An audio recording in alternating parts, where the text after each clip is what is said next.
गड्ढे की गहराई में धूल का गुब्बार उठा और इंडियन कॉन्डोर सरदार नीचे झांका और उन सबको देखकर हंसने लगा। उसकी आंखें लाल चमक रही थीं। शूबिल तो बस एक मोहरा था, असली शिकारी मैं हूं। इस गड्ढे से निकलना मतलब मौत को दावत देना है। धोखेबाज, डरपोक की तरह ऊपर से क्यों हंस रहा है? दम है तो सामने आ। साहस और बेवकूफी में बहुत बारीक होता है वीर। मैं वो सुल्तान हूं जो शिकार को मारने से पहले उसका डर चखता है। अब तुम्हारी तकदीर मेरी मुट्ठी में है। पिंपा अपनी मां के सामने ढाल बनकर खड़ा हो गया। तेरी बातें लंबी हैं सरदार, लेकिन इरादे छोटे हैं। ऊपर एक छोटा पक्षी बैठा सब देख रहा था। वो कॉन्डोर का जासूस था। तू भूल गया सरदार, जंगल के कानून हमारे खून से लिखे जाते हैं। तूने हमें यहां गिराकर अपनी सबसे बड़ी गलती कर दी, क्योंकि अब तेरा भी अंत होगा। बहुत हुआ। ये कहकर कॉन्डोर सरदार हमला कर देता है, लेकिन वीर और पिंपा एक इशारे में बिजली की गति से उसकी गर्दन दबोच लेते हैं। मिट्टी और पंख हवा में उड़ने लगते हैं।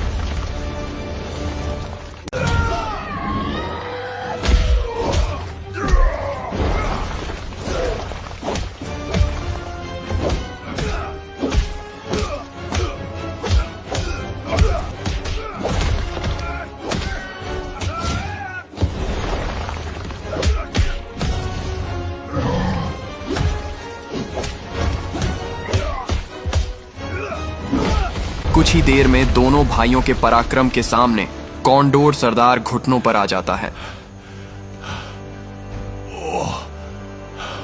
मार दो मुझे, लेकिन याद रखना, आगे का रास्ता तुम्हारी रूह कांपा देगा। यहां से निकलकर तुम्हें काला सन्नाटा जंगल पार करना होगा। पहेलियां मत बुझा, साफ साफ बोल। वहां मौत साये की तरह साथ चलती है। वहां का सरदार कोई जानवर नहीं, साक्षात यमराज है। शाम ढलने से पहले निकल जाओ, वरना वो तुम सबको जिंदा चबा आ जाएगा। इतना कहते ही कॉन्डोर सरदार की गर्दन झुक जाती है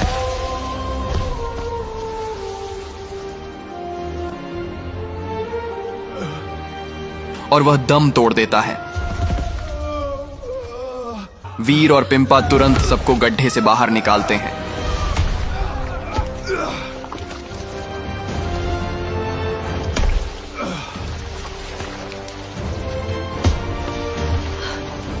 सूरज धीरे धीरे डूब रहा था और सामने उस खौफनाक जंगल की काली परछाइयां दिखाई देने लगी थीं।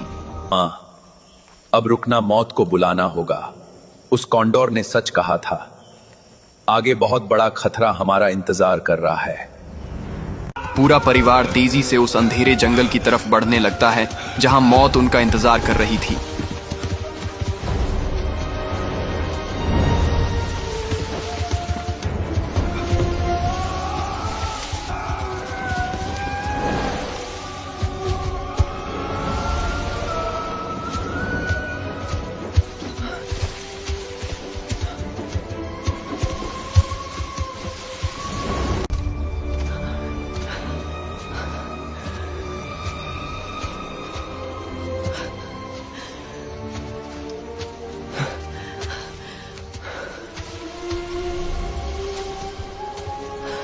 तभी इनको पता चल जाता है कौन है, किसकी हिम्मत हुई काला सन्नाटा में कदम रखने की।